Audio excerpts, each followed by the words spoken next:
Many people have rejected Christianity, mga classmates, not only because they prefer to mold God the way they want Him to be, to justify and make sense the wrong things they are doing, or they may not hate God, but because they misunderstood Him. There's a distortion on who they think God is. Mga classmates, have you ever been turned off by the Bible because of the words like, fear God, He hardened hearts, or God is a jealous God? Sounds scary, right? Like God is cruel, controlling, or impossible to please. But what if those words, mga classmates, mean something deeper and different? Something freeing. What if fear of God doesn't mean being terrified, but being wise? What if God's jealousy isn't the human toxicity, but deeply loving? What if hardening of the heart is something we choose and not Him? Let's break down these loaded and misunderstood terms, mga classmates, and find the truth behind them. So watch the entire video, mga classmates, so that when you start reading the Bible, especially if you started with the Old Testaments and encounter these words, you have an idea of what they actually mean. But before we proceed to those things, mga classmates, our general housekeeping, I have to ask you to please don't forget to click that like button, subscribe to Pulot Aral, smash that notification bell so you can be updated every time I upload for our Bible reading and reflections. Contents like this are not promoted by the YouTube algorithm or even other social media. We are now in the times when topics about God are not that popular anymore, and in fact, some restricts them on certain location. So share Pulot Aral videos as well if you find that this help you read the Bible and develop a more intimate relationship with our Lord. In addition, mga classmates, if you have not seen the episode of the complete Gospel of Matthew, please do watch it so you will be updated before we start the Gospel of Mark. The Gospel of Matthew is full of teachings, mga classmates, that will guide you on how to live your life in God's will. Some may think it's rubbish, but in fact, these people don't really know what they're saying. I am telling you, don't make the same mistakes of what I did, that instead of following what my Creator is telling me in order to live a better life, I prefer my own, what the world is telling me, my own flesh, and believing all the deception that is being put into my head and destruction done by Satan. However, many would still probably wanted to go through the same wrong path I've taken. But before you do decide that, mga classmates, then watch my personal testimony. Maybe it will knock some sense in you. Mga classmates, the reason I am very insistent on spreading God's words is because I believe we all love our neighbors and our family, our friends, and we want them to be saved, right? Moreover, feel free to comment below and share your thoughts on this video.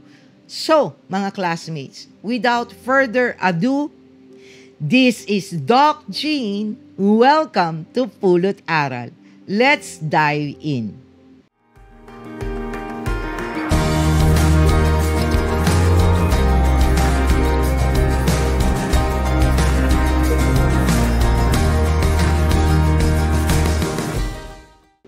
Mga classmates, before we start our discussion, let's place ourselves in the presence of the Lord and pray. Heavenly Father, we come before you with humble hearts, seeking your wisdom and guidance. Open our minds to understand your word and our spirits to discern your truth. Fill us, O Lord O God, your peace as we navigate these uncertain times. May your Holy Spirit lead us closer to you, and may we always find refuge in your promises. May we always desire more, discern well, do more, and delight in your will.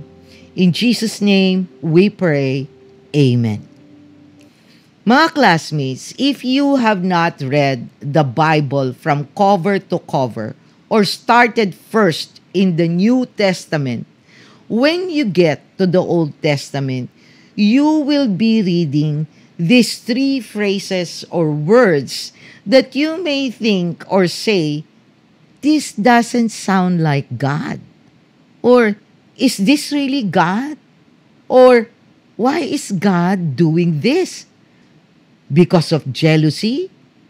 Or, why is He controlling us by manipulating our thoughts and feelings? Or, should I be scared of Him?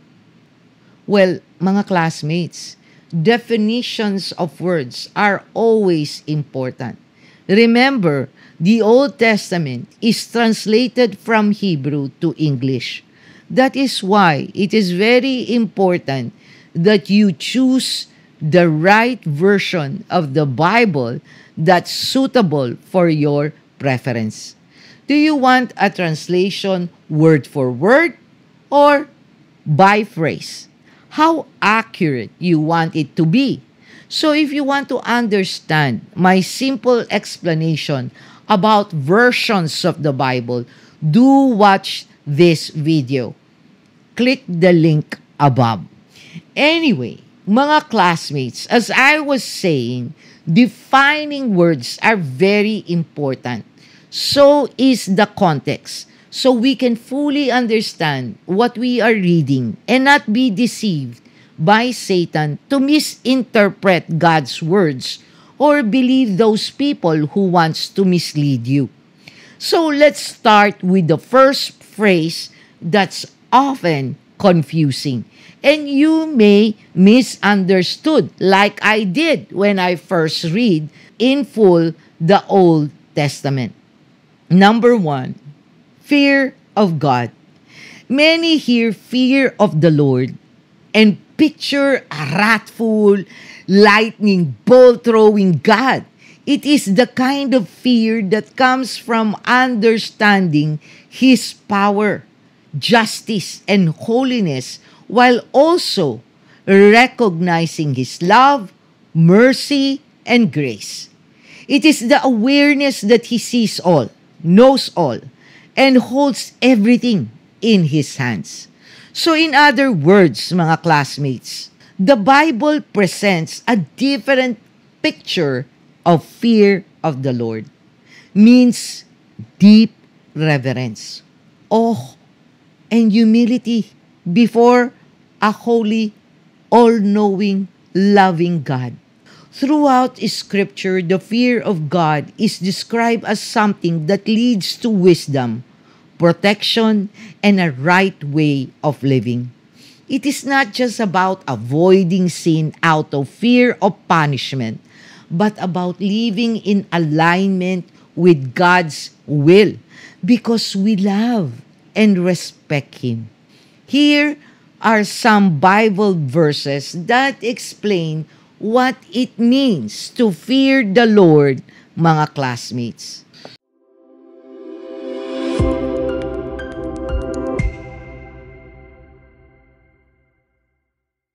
The fear of the Lord is the beginning of wisdom, and the knowledge of the Holy One is insight. Proverbs 9 verse 10. The fear of the Lord is the beginning of wisdom. All those who practice it have a good understanding. Psalm 111 verse 10. The fear of the Lord is hatred of evil, pride and arrogance, and the way of evil, and perverted speech I hate. Proverbs 8 verse 13. Fear God and keep His commandments, for this is the whole duty of man. Ecclesiastes 12 verse 13. The fear of the Lord is Zion's treasure. Isaiah 33 verse 6. And do not fear those who kill the body, but cannot kill the soul. Rather, fear him who can destroy both soul and body in hell. Matthew 10 verse 28. Mga classmates, to fear God means to take Him seriously, to recognize that His authority is above all things, that His commands are not just suggestions, and that every action we take is accountable to Him. It means making choices, mga classmates, that honor Him even when no one is watching. It means respecting His power not out of terror, but out of love, reverence, and knowing that He is both just and merciful. A real example of this can be seen in how people handle power and responsibility, mga classmates. Imagine a judge in a courtroom who has the authority to convict or acquit someone. If that judge has no integrity, they might accept bribes, twist the law, or make unjust decisions. But if the judge fears God, they will judge fairly, knowing that they are accountable to a higher standard. Mga classmates, there's a quote that states, "To fear the Lord is to love what He loves and hate what He hates." So mga classmates, when you read this in the Bible, the message is, if you truly fear God, your action will reflect it, even when no one else is looking. It will guide your decisions, shape your character, and bring wisdom into your life. Living with the fear of the Lord is not about being afraid in a human sense. It is about walking in obedience, humility, reverence, trust, knowing that God sees everything and honors those who honor Him. The short definition is that the fear of God means not terror, but reverence in Him. Number 2, hardened heart. The idea that God allows hearts to be hardened is one of the most challenging concepts in the Bible. It raises deep questions. Does God force people to reject Him? Does He remove their free will? Why would He allow someone's heart to become resistant to Him?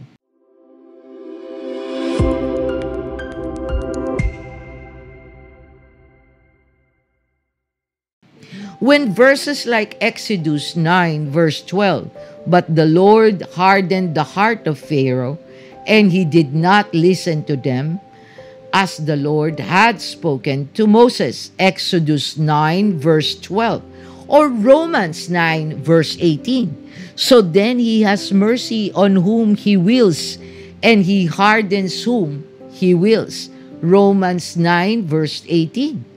Sounds like He's unfair, mga classmates, right? A hard pill to swallow, correct, mga classmates? But look deeper. Let's not lean on our own human understanding.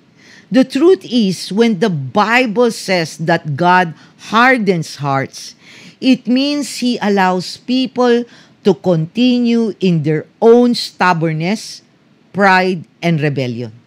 It is not that God makes them evil.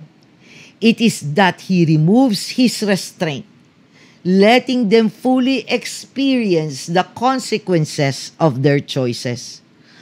Hardened hearts are not caused by God's cruelty. They're allowed by His mercy. When we repeatedly reject truth, resist conviction, and love sin more than God, there'll come a time He will let go. such as in Hebrew 3 verse 13. But exhort one another every day, as long as it is called today, that none of you may be hardened by the deceitfulness of sin. Hebrews 3 verse 13. Therefore, God sends them a strong delusion so that they may believe what is false, in order that all may be condemned who did not believe the truth but had pleasure in unrighteousness. 2 Thessalonians 2 verses 11 to 12. And in Proverbs 28 verse 14, Blessed is the one who fears the Lord always, but whoever hardens his heart will fall into calamity. Proverbs 28 verse 14. Mga classmates, a hardened heart is not something that happens overnight. Like you sleep now, tomorrow you will have a hardened heart. It is the result of repeated rejection of truth, ignoring God's conviction, and choosing sin over righteousness. When a person resists God's call over and over and over and over again, there comes a point where God allows them to go their own way. He does not force anyone to love Him or obey Him. But when people repeatedly turn away, their hearts become calloused. Not because God made them that way, but because they or you choose to ignore Him. This also happens in society, mga classmates. Example, a corrupt leader, a dishonest business person, or an unfaithful spouse may be given many chances to change. People may warn them, confront them, and encourage them to do what is right. But if they ignore every warning and continue down the wrong path, eventually their conscience becomes dull. They stop feeling guilty. They believe in their own lies and justifications. And at some point, God allows them to experience the consequences of their choices. Another example, and this can easily be understood by parents when they are trying to discipline their child. If their child keeps ignoring warnings they are giving, the parents let them experience the consequence, not to harm them, but to teach them. That's what they call tough love, isn't it, mga classmates? So, mga classmates, if you feel God is convicting your heart about something, don't ignore it. Don't say no. A hardened heart doesn't happen instantly. It happens little by little every time we push away the truth. The good news is, mga classmates, a hardened heart can be softened again if you turn back to God. He is always ready to forgive, restore, and give you a new heart. Transform you. However, don't make this a license to keep on sinning, mga classmates, because struggling in sin is totally different in choosing in living in sin. Mga classmates, the most dangerous place is not in sin, but when sin no longer bothers you. That's the difference. And God's hardening your heart simply means when God lets go of you to the choice you made and live in sin. Number 3, God is a jealous God. When people hear that God is a jealous God, it can sound confusing, even unsettling. In human relationships, jealousy is often seen something that leads to envy, possessiveness, or insecurity. But when the Bible says that God is jealous, it does not mean He is envious of something we have. We have nothing, mga classmates, that He does not have. The jealous here is not what we hear jealous and think of drama, insecurity, and possessiveness. But God's jealousy is holy. Why, mga classmates? When God declares that He is a jealous God, He is expressing His rightful desire for our love, worship, and loyalty. He created us, mga classmates. Get it? He loves us and He knows what is best for us. Yet when people turn to other gods, whether idols, wealth, power, or self-worship, it is like being in a committed relationship but constantly being unfaithful. God's jealousy is not about control. It is about His deep love for us and His unwillingness to let us, His creation, self-destruct by chasing after things that will never, ever satisfy us, make us happy, and be separated from Him. He is holy, mga classmates, and if we are sinful, He will be apart from us. Do you understand what I'm trying to say, mga classmates, so far? His jealousy is like that of a loving husband who refuses to let his wife be unfaithful, not out of insecurity, but because of a commitment to a relationship built on love and truth. As stated on the following verses, mga classmates,